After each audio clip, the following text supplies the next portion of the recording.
이사야서에는 범죄한 세상을 살아가는 오늘 우리에게 이런 권면을 하고 있습니다. 6장 1절을 통해서인데요.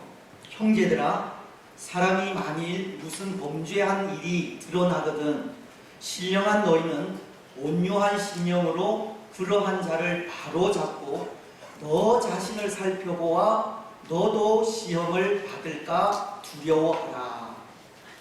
이 말씀은 혹 오늘 우리 주위에 이 범죄하거나 그릇된 길로 나아가는 사람들이 있다면 믿음을 가진 우리는 주의 사랑으로 그들을 훈계하고 바른 길로 나아갈 수 있도록 도우는 한편, 우리 자신도 살펴 시험에 빠지지 않도록 조심하라고 권면하는 말씀입니다. 오늘 이 세상은 범죄한 세상이고, 범죄한 세상 속에서 살아가는 사람들은 그들이 믿음을 가지고 있든 가지고 있지 않던 연약한 인생인지라 유혹에 넘어져 육체의 길을 걸어갈 수 있기에, 혹 유혹에 넘어진 사람들이 있거든 그들을 온유한 심령으로 잘 살펴 바른 길로 인도하는 한편, 그 사람들을 통해 우리 자신은 그렇지 않은지 살펴보라고 하시는 말씀입니다.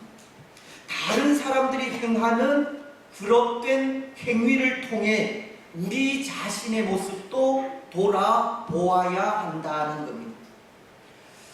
그렇습니다. 사랑하는 여러분, 오늘 우리는 말씀과도 같이 우리 자신의 모습을 돌아보아야 합니다.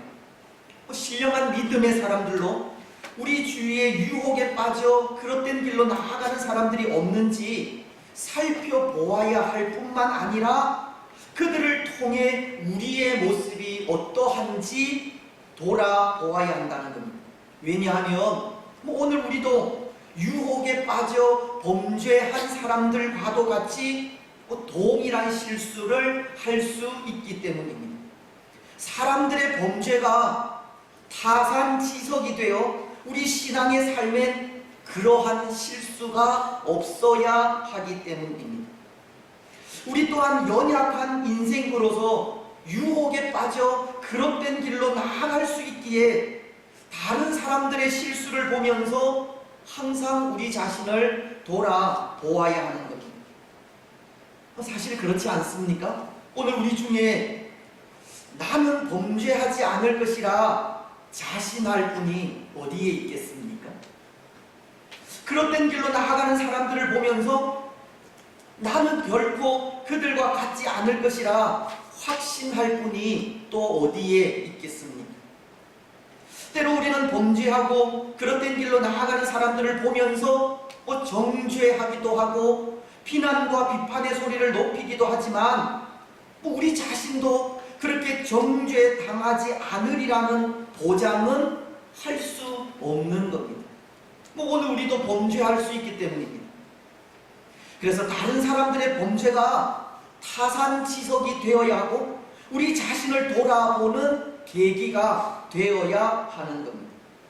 우리를 돌아보아 우리 가운데 존재해 있는 죄와 악을 멀리해야 합니다. 여러분, 오늘 우리도 범죄할 수 있는, 아니 범죄 가운데 있는 연약한 인생임을 고백하면서 항상 우리 자신을 돌아보고 죄와 악을 멀리하는 삶을 살아가시기 바랍니다. 다른 사람들의 죄악을 바라보면서 정죄하고 비난하며 비판만 할 것이 아니라 동일하게 우리 속에 있는 부패한 심성도 보시기를 바랍니다. 때로 다른 사람들의 실수와 범죄엔 온유한 심령으로 권고도 하면서 우리 자신의 죄악에는 이 가슴을 치는 회개의 모습으로 나아가시기 바랍니다. 그래서 범죄한 세상 속에 죄를 멀리하고 악과 싸워 이겨가는 우리들이 되시기를 바랍니다. 여러분, 우리는 계속되는 이 사사기서의 말씀을 통해 하나님 보시기에 좋은 대로 창조된 우리 인생이 하나님의 피조물로서 할 수 없는 악하고 부패한 일을 행하고 있는 모습을 보고 있는데요.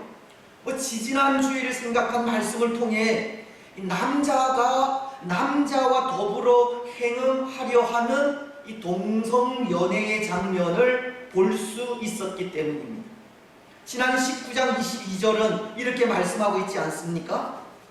그들이 마음을 즐겁게 할 때에 그 성읍의 불량배들이 그 집을 애워싸고 문을 두들기며 집주인 노인에게 말하여 이르되 내 집에 들어온 사람을 끌어내라.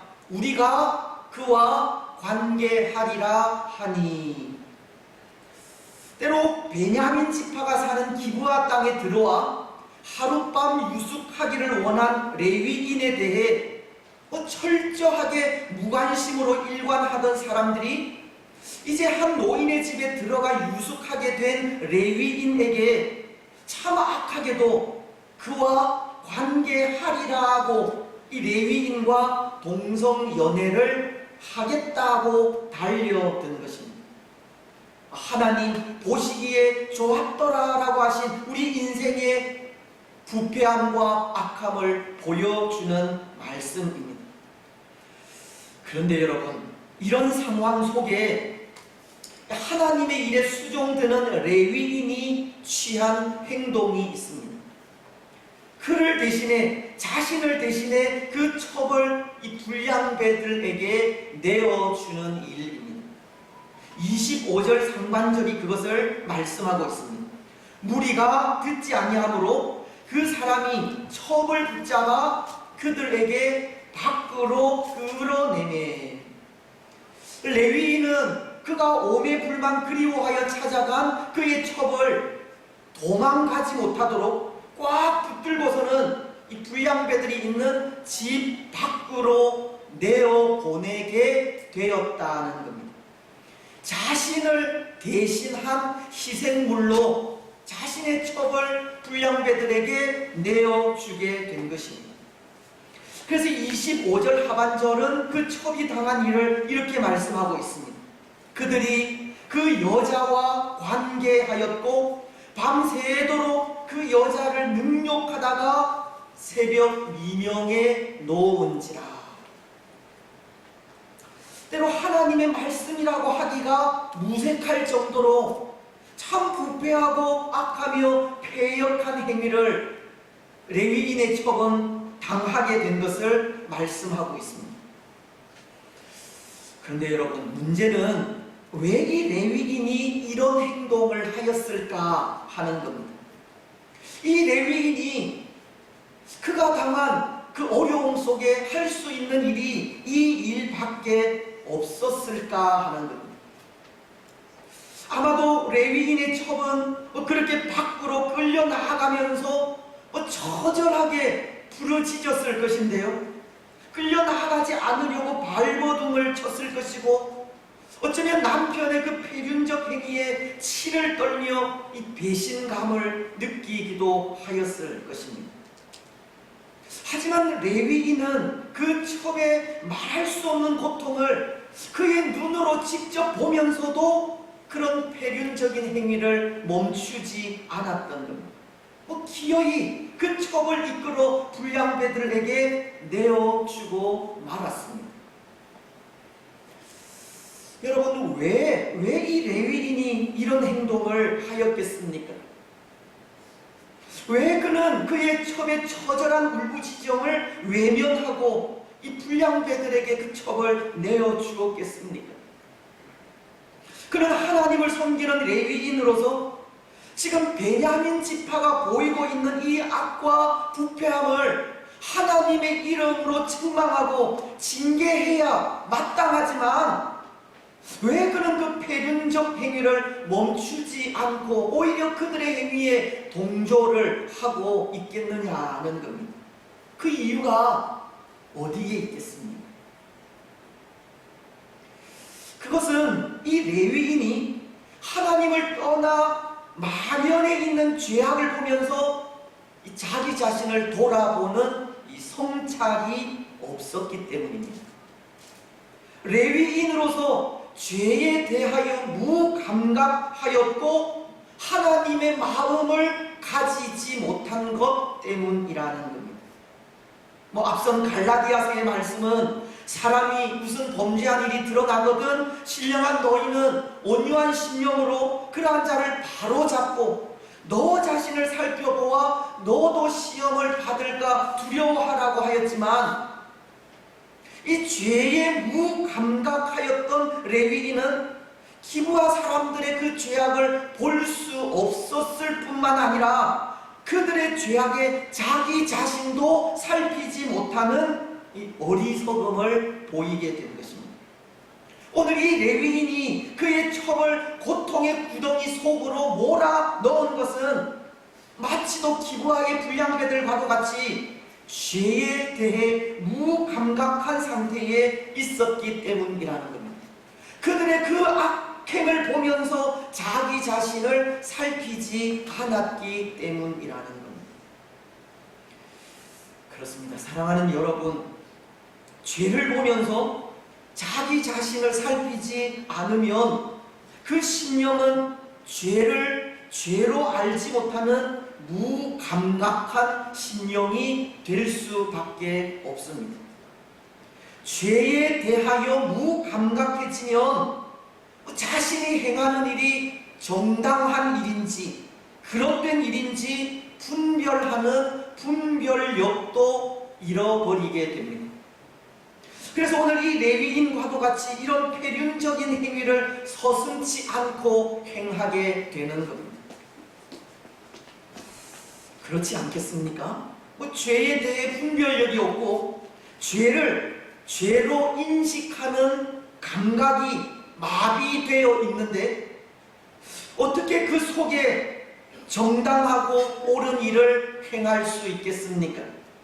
어떻게 악과 싸울 수 있고 어떻게 그 죄를 책망할 수 있으며 어떻게 하나님의 이름으로 세상 앞에 당당히 설 수 있겠습니까?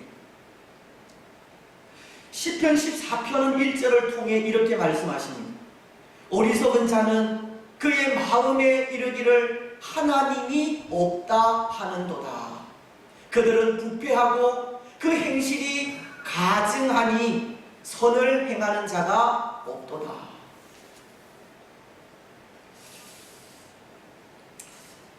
여기 이 어리석은 자라고 하는 말은 이 다윗의 아내가 된 이 아비가일의 남편의 이름과도 동일한 이 나발이라는 단어로 이 영적으로나 정서적으로 이 분별력이 이 부족한 것을 의미하는 단어입니다.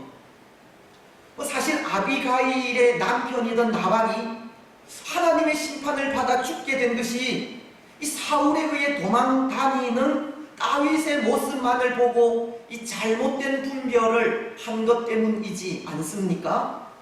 그래서 아비가일은 남편인 나발에 대해 사무엘상 25장 25절 상반절을 통해 이렇게 말씀하는 것을 읽을 수가 있는데요. 원하옵나니 내 주는 이 불량한 사람 나발을 개의치 마옵소서. 그의 이름이 그에게 적당하니 그의 이름이 나발이라 그는 미련한 자니이다. 아비가일은 나발에 대해 그 이름과도 같이 미련한 자라고 하는 것을 볼 수 있습니다. 그는 미련하게도 다윗에 대해 바른 분별력이 없어 다윗을 영접하지 않고 비판하게 되었다는 겁니다.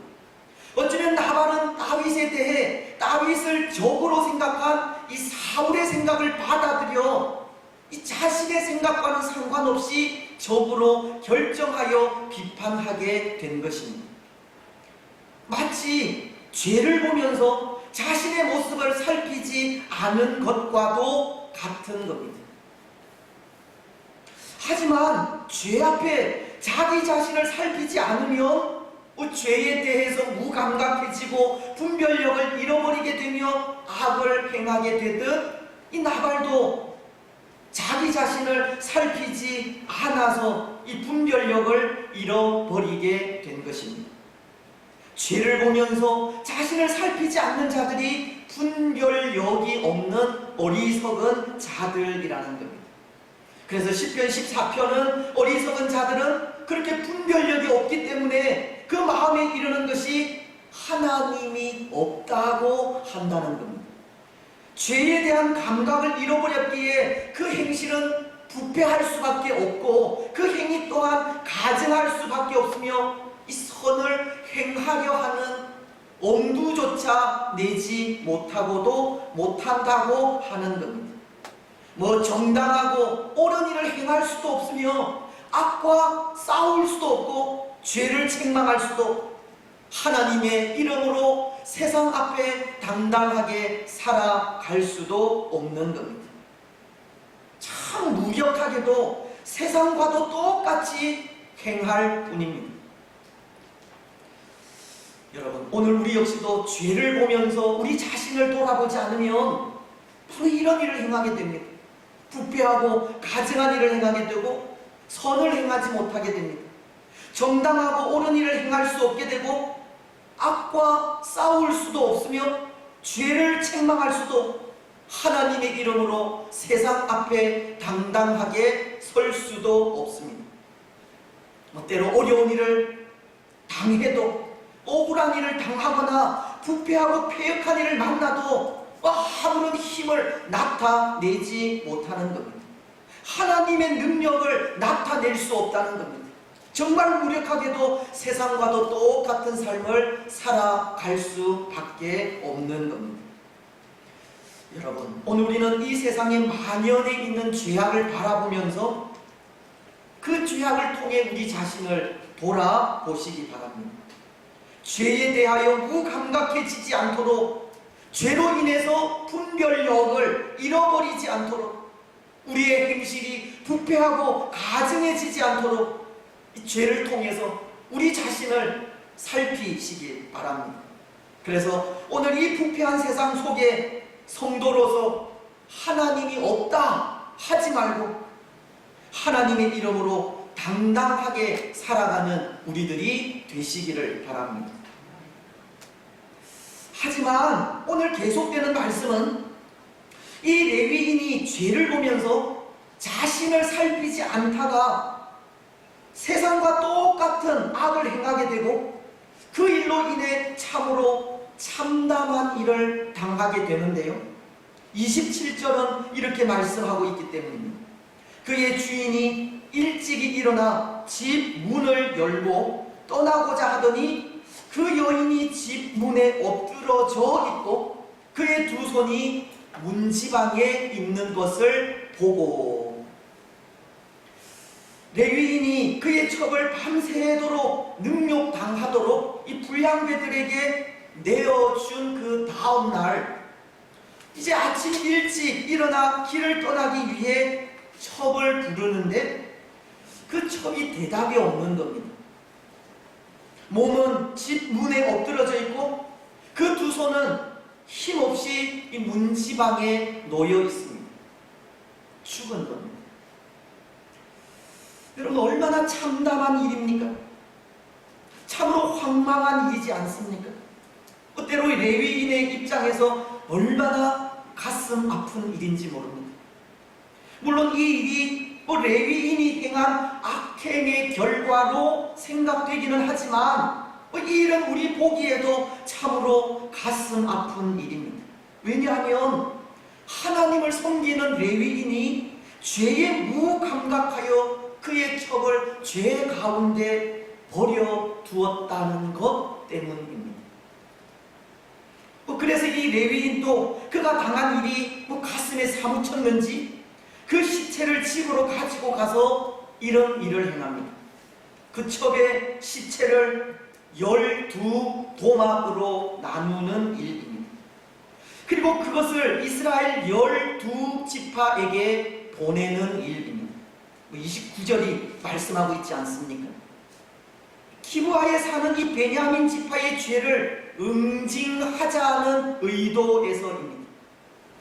베냐민 지파가 행한 죄악을 징계하자는 뜻이고 그의 억울함을 풀어달라는 뜻입니다. 그런데 여러분, 레위인의 이런 행동도 보십시오. 때로 이 일이 이스라엘의 만연해 있는 죄악을 징계하자라는 의미에서 이런 일을 행하였다면 정당한 일일 수도 있고, 또 자신의 죄악을 깨닫고 이스라엘과 자신에게 있는 죄악을 함께 제거해 가자는 의미에서 이 일을 행한 것이라면 이 일이 옳은 일일 수 있지만, 만약 그렇지 않고 단순히 그가 당한 억울함을 풀어달라는 뜻에서 행한 일이라면 이 행동은 잘못된 행동입니다. 왜냐하면 앞선 갈라디아서가 전한 말씀처럼 그에게는 형제들의 잘못에 대한 잘못을 바로 잡을 수 있는 온유한 심령이 없는 것이기 때문입니다. 갈라디아서는 형제들아, 사람이 무슨 범죄한 일이 드러나거든 신령한 너희는 온유한 심령으로 그러한 자를 바로 잡고 라고 하시지만, 이 레위인이 자신의 죄에 대해서는 회개하지 않고 다만 다른 사람들의 죄를 심판하려고 하는 마음으로 징계하고자 한다면 그것은 온유한 심령으로서가 아닌 이 세상과도 같은 이 복수심에 지나지 않기 때문에 그것이 잘못된 것이라는 겁니다. 여러분, 징계도 심판도 사랑이 없으면 징계가 아닙니다. 하나님의 징계가 그렇지 않습니까? 이스라엘이 죄를 범하였을 때 하나님은 마치 징계하시듯 주의 강대한 나라들을 이스라엘에게 보내어 고통을 주시지만, 실은 하나님의 그 징계 속에는 다시금 하나님께로 돌아오기를 원하는 사랑이 담겨져 있는 겁니다. 우리가 이전에 생각한 사사기서 10장 16절은 이렇게 말씀하고 있기 때문입니다. 자기 가운데에서 이방신들을 제하여 버리고 여호와를 섬기매 여호와께서 이스라엘의 권고로 말미암아 마음에 근심하시니라. 이스라엘의 권고로 말미암아 여호와께서 마음에 근심하신다고 하시듯 이 범죄한 이스라엘을 향하신 하나님의 징계엔 사랑이 담겨져 있다는 겁니다. 징계도 사랑이 없으면 그것은 복수나 다름이 없는 겁니다. 자신의 죄악은 인정하지 않으면서 다른 사람들의 죄악을 나무라고 심판한다는 것은 그릇된 행동이라는 겁니다.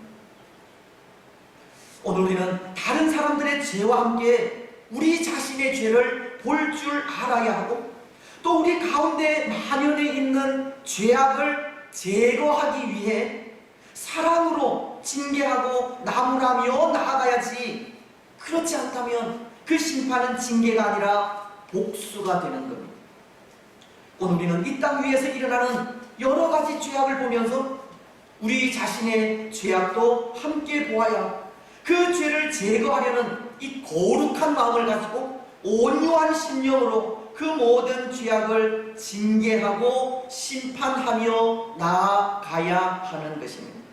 그래야 그곳에 온전함이 있고 새로움이 넘치며 변화의 물결이 일어나게 되는 겁니다.